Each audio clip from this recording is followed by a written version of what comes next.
ইন্না লিল্লাহ আল্লাহ। মহসিন ভাই না? মহসিন ভাই, মহসিন ভাই কি অবস্থা আপনার?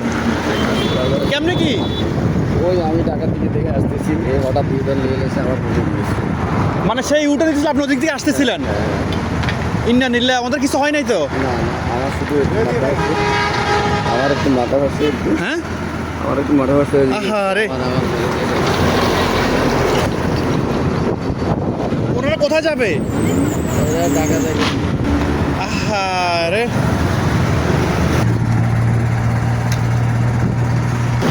প্রিয় দর্শক, আমরা এই মুহূর্তে আছি ভবের চর। আমাদেরই শুভাকাঙ্ক্ষী, আমার একটি প্রিয় বড় ভাই। দেখেন গাড়ির অবস্থা খুব মারাত্মক অবস্থা। আমাদের লাকসামবাসীর উদ্দেশ্যে ডিসকাশন করতেছি। আপনাদের আপনার যাত্রী কোনো ক্ষয়ক্ষতি হয়েছে? ওরা হসপিটালে গেছে? মানে ঢাকা আপনারা কোন জায়গায় যাইতেন? হাজারিবাগ। আরে প্রিয় দর্শক, আমি যদি আপনাদেরকে বলি, এই যে দেখেন গাড়িগুলো ইউটার্ন নিচ্ছে, এই যে এখন একটা দুর্ঘটনা ঘটতো, এখনই দুর্ঘটনাটা ঘটতো, ঠিক আছে, এখনই দুর্ঘটনা ঘটতো। উনি যদি একটু তাকাইতেন, এই যে এখনই দুর্ঘটনা ঘটতো। এই যে ইউটার্ন, এই ইউটার্নে যদি আপনার একটা রাউন্ড থাকতো, তাহলে ওদিক থেকে কুমিল্লা থেকে যে গাড়িগুলো আসতেছে ঢাকামুখী, এই মুখী এখানে দুর্ঘটনাগুলো ঘটতো না। কিন্তু এখানে রাউন্ড না থাকার কারণে মূলত এই দুর্ঘটনাগুলো প্রতিনিয়ত এখানে দুর্ঘটনাগুলো ঘটতেই থাকে। কিন্তু আমাদের এই প্রতিনিধি সেই লাকসাম, আমাদের এক প্রিয় বড় ভাই মহসিন ভাই, লাকসামের, বিশেষ করে লাকসামের দৃষ্টান্ত করতেছি। আপনারা আমার এই ভিডিওটা পেলে অবশ্যই বেশি বেশি করে শেয়ার করবেন। ওদিক থেকে দেখেন অলরেডি অ্যাম্বুলেন্স চলে আসছে, অলরেডি অ্যাম্বুলেন্স চলে আসছে। এমনকি একটা অ্যাক্সিডেন্ট হয়েছে, এই প্রাইভেটটা কোনো প্রকার কেউ, সবাই আহত হয়েছে কিন্তু কেউ মারা যায়নি, ঠিক আছে। তবে এখানটা রাউন্ড থাকলে তাহলে দুর্ঘটনাগুলো, প্রতিনিয়ত দুর্ঘটনাগুলো ঘটতো না। কিন্তু এখানে রাউন্ড অত্যন্ত জরুরি। এখানটা রাউন্ড দরকার কিনা স্যার, আপনি বলেন, এটা রাউন্ড দরকার কিনা? এখানে ইউটার্ন একটা রাউন্ড দরকার কিনা? এই যে গাড়িগুলো এখন ইউটার্ন নিচ্ছে, ওদিক থেকে গাড়িগুলো কতগুলো স্পিডে আসতেছে, তাহলে এখানে যেটা রাউন্ড যদি থাকতো, যেমন সামনে মদনপুরের আগে রাউন্ড আছে, এই রাউন্ড যদি এদিকে থাকতো তাহলে এখানে দুর্ঘটনাগুলো খুবই কমে যেত, দুর্ঘটনা হতো না। আপনি নিয়ন্ত্রণ করে চালাবেন গাড়ি। না না, এখানে তো রাউন্ড থাকা দরকার। ড্রাইভার না আপনি? আমি একজন ইউটিউবার। নিয়ন্ত্রণ করে চালাবেন গাড়ি। না, ওদিক থেকে তো গাড়িগুলো আছে কিন্তু নিয়ন্ত্রণ তো এই গাড়িগুলো থাকছে না। এখানে যেগুলো সাইন আছে, এখানে একটা সাইন আছে, আপনি নিয়ন্ত্রণ করে চালাইতে হবে। বেপরোয়া চালায়, ড্রাইভাররা বেপরোয়া চালায়। ইউটার্নের সাইন তো এখানে কোথাও নাই, ইউটার সাইন তো এখানে নাই। ওভার স্পিডে গাড়ি চালায়, ড্রাইভারদের দোষের কারণে অ্যাক্সিডেন্ট হয়। আমি বুঝলাম আপনার এখানে ওভার স্পিডে গাড়িগুলো চালায়, কিন্তু এই গাড়িগুলো তো নিয়ন্ত্রণ রাখতেছে না। আমি বুঝিনি আসলে সার্জেন তারা কি কথা বলতেছে। মানে ওভার স্পিডে সবাই তো রাইট সাইডে থাকবে, তাই না? যেহেতু হাইওয়ে রাস্তার মধ্যে সকলে 80+ থাকবে। আমার কথা হচ্ছে কুমিল্লা থেকে যে গাড়িগুলো আসবে তারা তো রাইট রাইডে আছে। সেই মদনপুর আগ থেকে যেহেতু প্রতিটা ইউটার্নের মাধ্যমে আপনার রাউন্ড আছে, কারণ এখানে কেন রাউন্ড থাকবে না আমার প্রশ্ন এই জায়গায়। কিন্তু সার্জেন্টের কথা হচ্ছে যে এখানে আবার ড্রাইভাররা আবার স্পিডে থাকতেছে, ড্রাইভাররা কেন আবার থাকতেছে?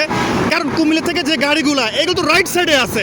আমার কথা হচ্ছে যে গাড়িগুলো ইউটার্ন নিবে তারা তো দেখে শুনে ইউটার্ন নিবে, বিষয়টা তো এরকমই। তাহলে আজ যদি এখানে একটা ইউটার্ন যদি রাউন্ড থাকতো তাহলে এখানে প্রতিনিয়ত এই দুর্ঘটনাগুলো ঘটতো না, ঠিক আছে। আজ দেখেন পুরো একটা পরিবার আল্লাহ বাঁচাইছে, যদি আহত হয়েছে। এই 55 লক্ষ টাকা দামের গাড়ি, যদিও ভাইকে আল্লাহ তাআলা বাঁচিয়ে রেখেছে, কিন্তু গাড়ির অবস্থাটা কি হয়েছে দেখতে পেয়েছেন? গাড়ির অবস্থা কি হয়েছে? যদিও আমাদের পরিবার আল্লাহ, কেউ আহত হয়েছে কিন্তু কেউ মৃত্যুবরণ করেনি। এখান থেকে আল্লাহ পাক সবাইকে রক্ষা করেছে। আপনারা তো ওই গাড়িতে ছিলেন? আচ্ছা, মূলত আমাদের এই গাড়ি তো কুমিল্লা থেকে আসতেছিল, আর যে যে প্রাইভেটটাকে হঠাৎ করে ঢুকে দিছে। আচ্ছা, ইউটার্ন থেকে হঠাৎ করে ঢুকিয়ে দিয়েছে। ইউটার্ন এমন ভাবে ঢুকে গেছে, 1 সেকেন্ডের মধ্যে সে ঢুকে দিয়েছে। আমাদের চলতি গাড়ি বুঝতে পারছি। এখন আপনার আহত ছাড়া এমনি মারাত্মকভাবে কি কোনো কিছু হন নাই তো? অবস্থা খুব খারাপ। যেমন এই ইউটার্ন যদি একটা রাউন্ড থাকতো তাহলে কি অ্যাক্সিডেন্ট এখানে ঘটতো? না না, হ্যাঁ, তাহলে কি এই হাইসলার কি, মানে হাইসলার কি কোনো কিছু দোষ ছিল? কোনো দোষ ছিল না, মূলত প্রাইভেট কারের দোষ ছিল, এটাই তো। প্রিয় দর্শক, আপনারা হয়তো শুনতেই পেলেন মূলত যে আমাদের যে হাইস গাড়ির যে চালকটা, উনি তো রাইট সাইডে আছে, ওনার গতি যদি 80+ থাকে তো উনি রাইট সাইডে আছে। কিন্তু এই যে গাড়িগুলা, এই যে একটা ইউটার্ন প্রতিনিয়ত ঢাকা থেকে যখন কুমিল্লা দিকে গাড়িগুলো মুভ করে, এই যে একটা ইউটার্ন থেকে যখন এই ইউটার্নগুলো নেয়, তখন এই গাড়িগুলো রাইট সাইডে আসতেছে, এগুলো কিভাবে কন্ট্রোল করবে আপনি বলেন? যেমন এই যে অটো দেখেন, অটো রং সাইডে চলতেছে, আপনার হাইওয়ে রাস্তা সাদা দাগ থেকে ডান দিকে আরও পর্যাপ্ত পরিমাণ কমপক্ষে 10 হাত বাড়ানো হয়েছে। তার মানে এখানে একটা ইউটার্ন দরকার ছিল কিনা? তাহলে ডান দিক থেকে যে ইউটার্নটা করবে গাড়ি নিরাপদে ইউটার্ন করতে পারবে, এমনকি কুমিল্লা থেকে যে গাড়িগুলো আসবে সেগুলো মনে করলেন যে কি খুবই সুস্থভাবে তারা যেতে পারবে। গতি আমি বলি একটি হোক যেটাই হোক না কেন। তাহলে দেখেন আজকে একটি দুর্ঘটনার কারণে কতগুলো প্রাণ বেঁচে গিয়েছে, কিন্তু সবাই আহত হয়েছে। কিন্তু এই যে দুইটা গাড়ি, একটা গাড়ি পুরো তছনছ হয়ে গিয়েছে, আর একটা গাড়ি অবস্থা পুরোই ক্রিটিক্যাল হয়ে গেছে। কিন্তু সার্জেন্ট বলতেছে এখানে ড্রাইভারদের দোষ। আরে ভাই, ড্রাইভার তো অবশ্যই শত, ড্রাইভারকে নিজের জীবন নিজে রাস্তায় বিলাই দিবে নাকি? যেমন এই যে আমার ভাই, উনি হাইস চালক, উনি কি ওনার জীবনকে রাস্তায় বিলাই দিবে নাকি? ওনার কি জীবনের নিরাপত্তা নাই? এই যে গাড়িতে পুরো এক গাড়ি যাত্রী ছিল, ওনাদের কোনো নিরাপত্তা নাই। হ্যাঁ, কিন্তু সার্জেন্ট বলতেছে ড্রাইভারদের ভুলের কারণে। তা আপনারা সরকার রাস্তা করছেন, রাস্তা বাড়াইছেন, রাস্তা ইউটারটা রাউন্ড করে দেন, তাও তো অ্যাক্সিডেন্টগুলো আর হয় না। ওদিক থেকে গাড়িগুলো আসতেছে, এই যে আরেকটা পিক আপ ইউটার্ন নিবে, ওদিক থেকে গাড়িগুলো আসতেছে। তাহলে এখানে যদি একটা রাউন্ড করে দেওয়া হইতো ইউটার্নের মধ্যে, তাহলে এই গাড়িগুলো প্রতিনিয়ত এখানে দুর্ঘটনাগুলো কবলে পড়ে না। অবশ্যই আপনারা ভিডিওগুলো বেশি বেশি করে শেয়ার করবেন, যাতে ইউটার্নে প্রতিনিয়ত মানুষ মারাত্মকভাবে এখানে অ্যাক্সিডেন্ট হচ্ছে, মানুষ নিহত হচ্ছে। দেখেন এমনটা অবস্থা, অটো পর্যন্ত রং সাইডে চলাফেরা করে। তা আমি সরকারকে বিনয়ভাবে অনুরোধ করব, এই ইউটার্নে যাতে একটা রাউন্ড দেওয়া হয়। অবশ্যই এই ভিডিওটা এত পরিমাণ শেয়ার করবেন, যাতে আপনাদের শেয়ারের কারণে এখানে ইউটার্ন রান করে দেওয়ার কারণে কোনো প্রকার অ্যাক্সিডেন্ট যাতে এখানে আর না হয়। তো এই জন্য সকলে দৃষ্টি আকর্ষণ করতেছি, আপনারা ভিডিওগুলো বেশি বেশি করে শেয়ার করবেন।